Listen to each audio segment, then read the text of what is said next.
Buenos días a toda Venezuela. This is the variety show host, revolutionary, and president of Venezuela, the inimitable Hugo Chavez, presenting his live 6-hour-long weekly television spectacular. Every Sunday, he flies his desk to a new location to perform for his thousands of screaming fans and voters.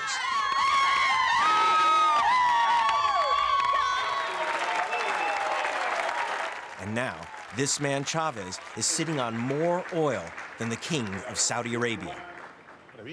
To George Bush, he's a demagogue awash in oil money. To this audience, he's a hero, savior.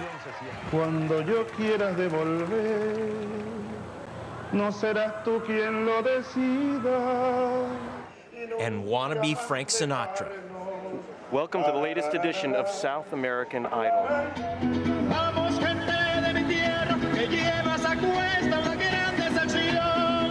The streets of Caracas are filled with cruising Yank tanks. Why not?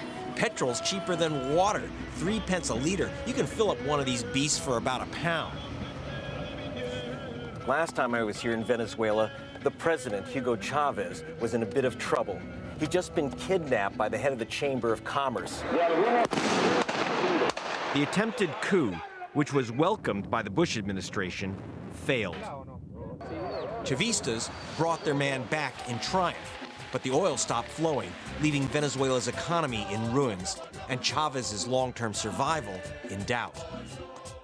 But then, a cowboy rode out of the north and saved Hugo Chavez.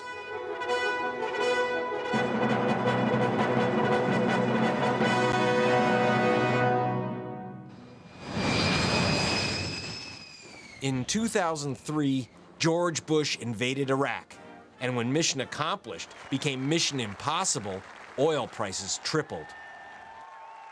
The explosion in the price of oil dumped $50 billion into Hugo Chavez's lap, most of that from the United States. Let's go see what the money from the gringos in their SUVs bought. In barrios like this, there's a happy bounce.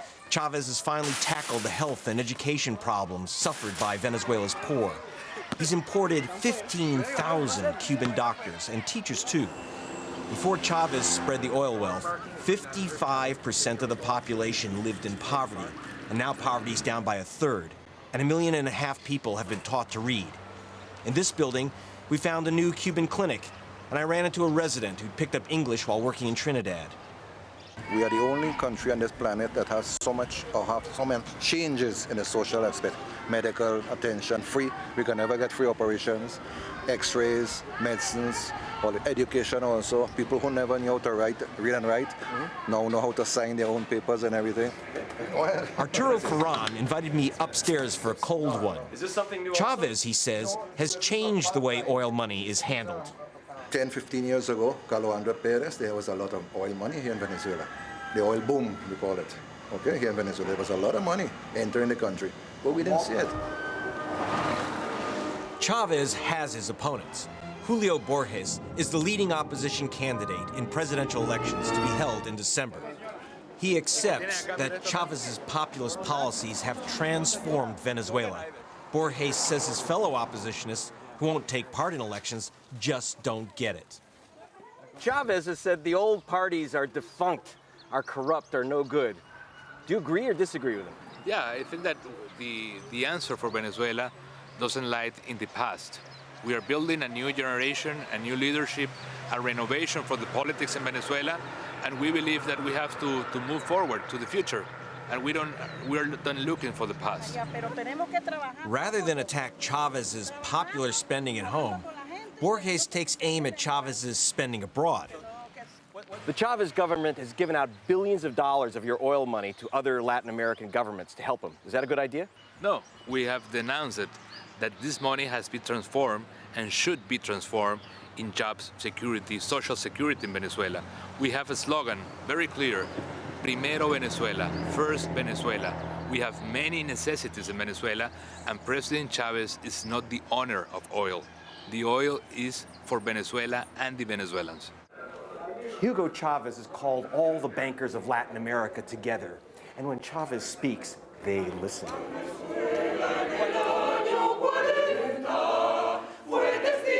The financiers were treated to a history of Venezuela's central bank in song, and the continent's central bankers were happy to hum along.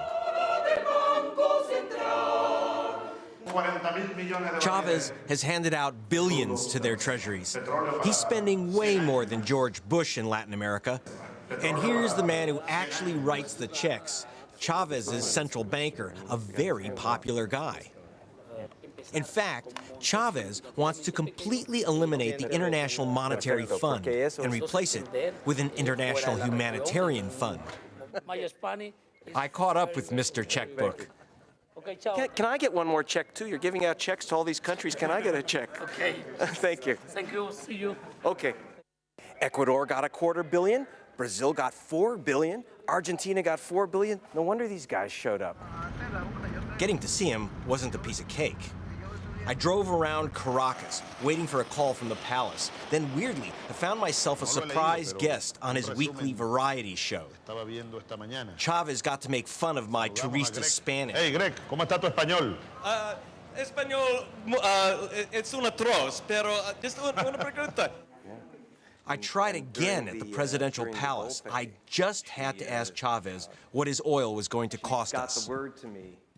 Solo buscar un equilibrio.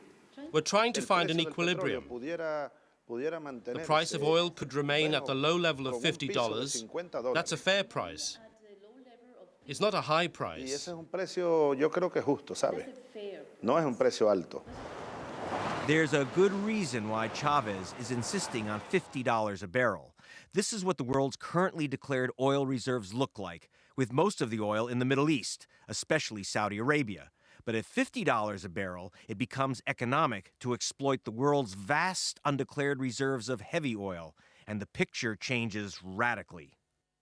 According to an internal study we got our hands on from inside the U.S. Department of Energy, the next oil kingdoms, if the price of oil stays high, will be Canada, and Venezuela. Atención presente. Next month, Chavez hosts the meeting of OPEC and will ask them to formally recognize that Venezuela now has more oil than the Kingdom of Saudi Arabia. Tú sabes que Venezuela tiene la reserva de petróleo más grande del mundo. Venezuela has the largest oil reserves in the world. In the future, Venezuela won't have any more oil, it is true. But that's in the 22nd century. Venezuela has oil for 200 years. Chavez has won half a dozen elections since 1998, has no secret prisons, and hasn't invaded anyone. Nevertheless, Chavez finds himself the target of claims by Washington and Downing Street that he is a dictatorial international outlaw. It is true that recently his government brought criminal charges against political opponents for taking foreign donations. If the Chavistas' reaction to George Bush's involvement in their politics seems a bit paranoid, they actually have much to fear, according to these documents obtained by a U.S. investigator. And still appear on the front. I've been on the front page. Eva Gollinger uncovered the evidence that shows that the CIA knew about the 2002 coup in advance. They had put up an article about my new radio program that I have here on a radio station, and people went on there and said basically, you know, we're making all kinds of threats, and someone said, you should be gassed like the Jews were. She complained to the federal prosecutor investigating the coup and the death threats. During the investigation, he was assassinated. The Chavistas are concerned about darker, more threatening scenarios: another coup, assassination, invasion. Their fears were intensified by comments from the likes of Pat Robertson, the influential U.S. evangelist.